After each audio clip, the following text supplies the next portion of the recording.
নমস্কার বন্ধুরা, আমি সুমি। আপনারা দেখছেন সুমি রান্নাঘর। আজকে দেখুন এত সবজি কেটে নিয়েছি। কেন বলুন তো? আজকে সব কিছু ভর্তা বানিয়ে দেখাবো।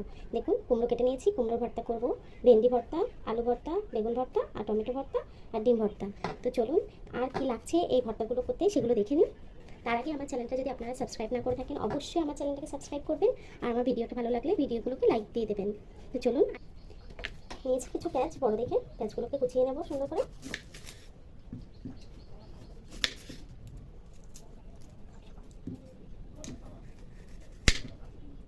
পেঁয়াজগুলো আমার ছাড়ানো হয়ে গেছে, কুচিয়ে নেবো সুন্দর করে।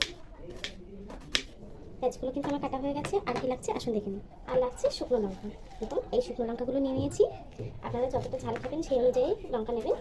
এই শুকনো লঙ্কাগুলো নিয়ে নিয়েছি। এখন চলুন তাহলে ভর্তার রেসিপিটা শুরু করা যাক। একটা প্রেশার কুকার নিয়ে নিলাম। এখন দিয়ে দেবো জল, দিয়ে দেবো ধুয়ে রাখা ভেন্ডি, কেটে রাখা ভেন্ডি দিয়ে দেবো, দিয়ে দেবো ডিম, একসঙ্গে সিদ্ধ হতে দেবো। 4টি ডিম আর ভেন্ডি দিয়ে দিয়েছি। এখন এটাকে সিদ্ধ করতে বসিয়ে দেবো। তো চলুন এটাকে সিদ্ধ করতে বসিয়ে দিই। এটা কড়া বসিয়ে নিয়েছি। তো চলুন ডিম ভেন্ডিটা সিদ্ধ হতে হতে বাকি রান্নাটা সেরে ফেলি। কড়াইটা গরম হয়ে গেছে, এখন তেল দিয়ে দেবো।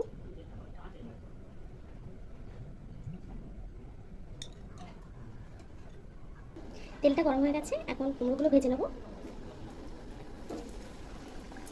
একে একে সব কুমড়োগুলো দিয়ে দেবো। আমি কিন্তু কুমড়োতে নুন হলুদ মাখাইনি, ওইভাবে ভেজে নিচ্ছি। কুমড়োগুলো কিন্তু এক পাশ ভাজা হয়ে গেছে, উল্টে দেবো। হালকা আছে ভাজবেন যাতে পুরো ভাজা হয়ে যায়।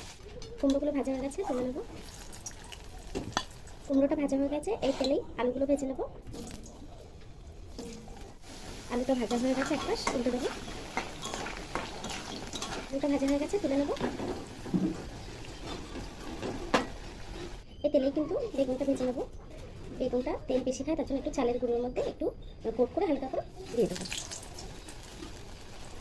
বেগুনগুলো সুন্দর করে ভেজে নেবো। বেগুনটাও কিন্তু ভাজা হয়ে গেছে, তুলে নেবো।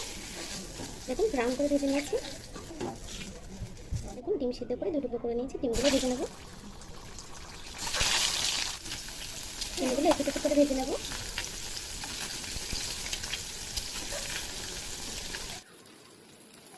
ডিমটা ভাজা হয়ে গেছে, ডিমটা তুলে নেবো। তুলে টমেটোগুলো ভেজে নেবো। টমেটোগুলো ভাজা হয়ে গেছে, তুলে নেবো। কিছুটা শুকনো লঙ্কা ভেজে নেবো। শুকনো লঙ্কাগুলো ভাজা হয়ে গেছে, তুলে নেবো। এই তেলের মধ্যে পেঁয়াজগুলো ভেজে নেবো, কেটে রাখা পেঁয়াজ দিয়ে দেবো। স্বাদ মতো নুন, নুনটা একটু বেশি দেবো। আমি কিন্তু কোনো সবজিতেই নুন দিইনি। এই পেঁয়াজটা দিয়ে ভর্তাগুলো মাখবো। পেঁয়াজটা সুন্দর করে ভেজে নেবো। এখন পেঁয়াজটা কিন্তু খুব ভাজবো না, পেঁয়াজটা ভাজা হয়ে গেছে।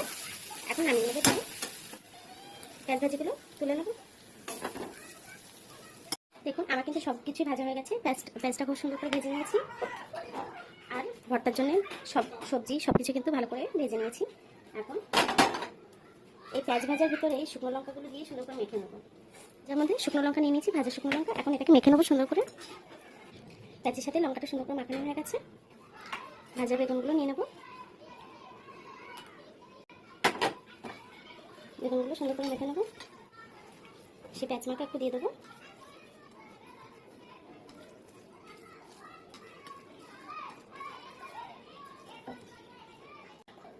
বেগুন ভর্তাটা হয়ে গেছে। দেখুন বন্ধুরা আমার ভর্তাটা কিন্তু পুরো রেডি হয়ে গেছে। এগুলো সব মাখা হয়ে গেছে। দেখুন এটা ডিম ভর্তা, ভেন্ডি ভর্তা, কুমড়ো ভর্তা আর বেগুন ভর্তা, আলু ভর্তা, টমেটো ভর্তা সবগুলো কিন্তু রেডি হয়ে গেছে। আপনারা অবশ্যই এই রেসিপিটা, এই ভর্তাটা ট্রাই করবেন।